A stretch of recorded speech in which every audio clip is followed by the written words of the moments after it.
It's the fact that you start getting on your phone and you talking, you trying to find the right track, or somebody calls you or whatever, right?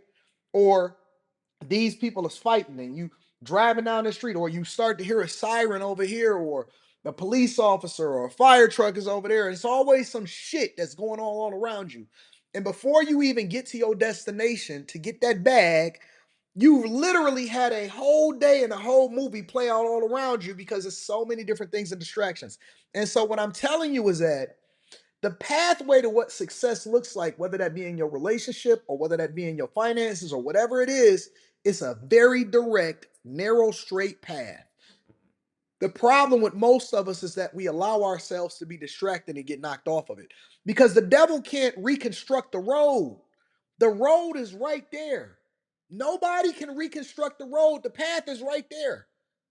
They didn't just start construction this morning. If the construction wasn't already started and they didn't reroute you, then that's a completely different conversation. But the road is direct.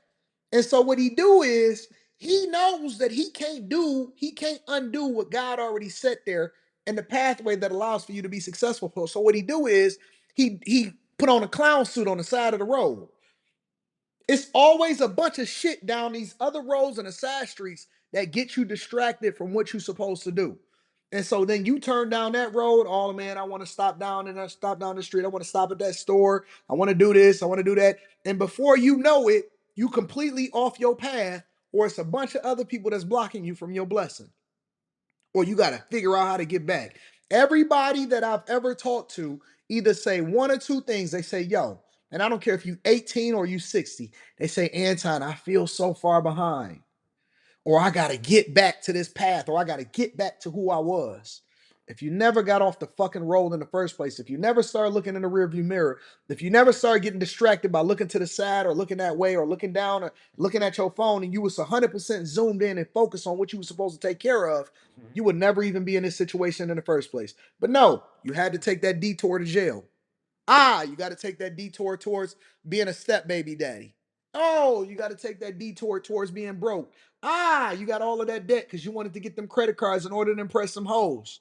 Oh man, I just had to see it through, man. You know what? I had to learn from my mistakes. Now, your message to the people is you can learn from anybody because I was a fuck up. We always getting distracted by shit that don't add value into our life. And then we try to justify it by saying, man, God took me through it. No, we didn't. God did not take you through that thing. That is not the way of God. He is not the author of confusion. God don't take you through dumb shit.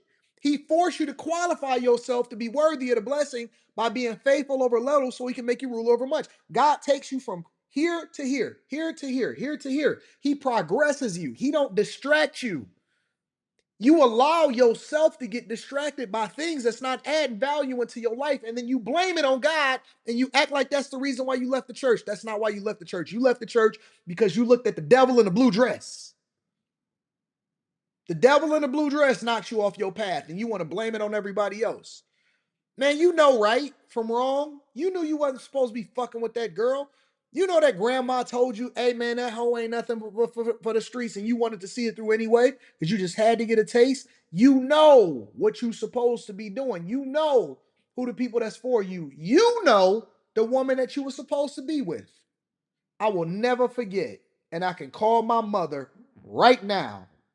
I used to talk to this chick, and I didn't know, and I was like, man, I mean, and this is when I was a lot younger. This was actually before me and Rita reconnected. And so I used to talk to this chick, and I was like, man, it was right after I graduated high school and I had first got a good job. And, I had met her because she went to Catholic school and all of this stuff. And so we reconnected, whatever, and blah, blah, blah.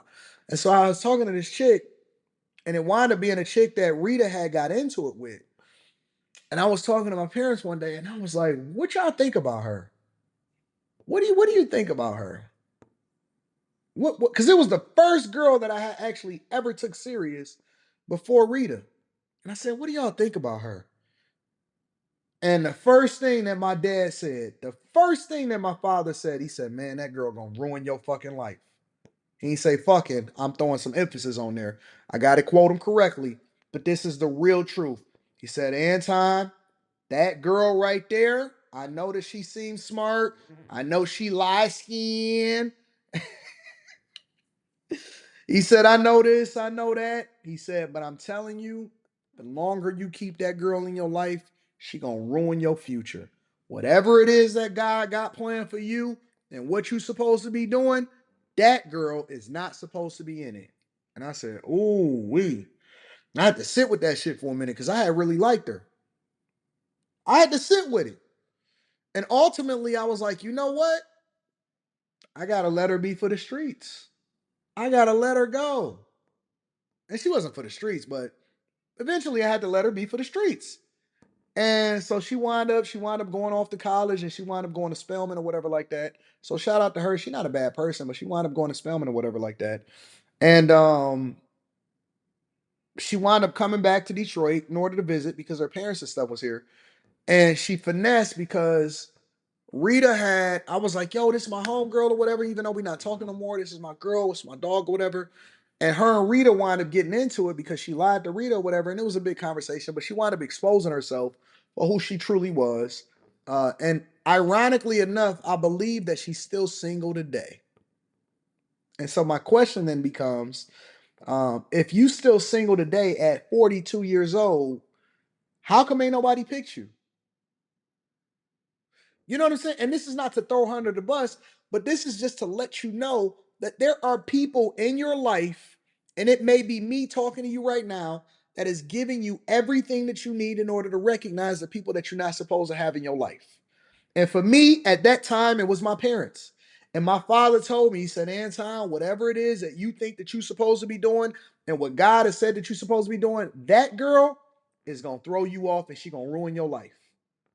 And I was smart enough and dedicated enough and wise enough to listen to wise counsel from people that actually had the results and had my best interest at heart and had no vested interest of doing anything except for add value into my life. And I listened to them and I made the right decision and I was smart. I was wise. I was smart and I was wise. Not that I knew better, but because I was willing to take advice from wise counsel. And I said, I got to let you go. Never became attached to anything I couldn't walk away from that was not going to add value into my life. I had to let her go. It was the best decision, one of the best decisions that I've ever made in my entire life. Ever. Ever. And that's not to hate on her because she cool people, but what it does is it's what's best for me. And so what I'm telling you guys, especially the men, but this can also apply to the women, what I am telling you guys is this. Never let anybody, including a woman, become your purpose.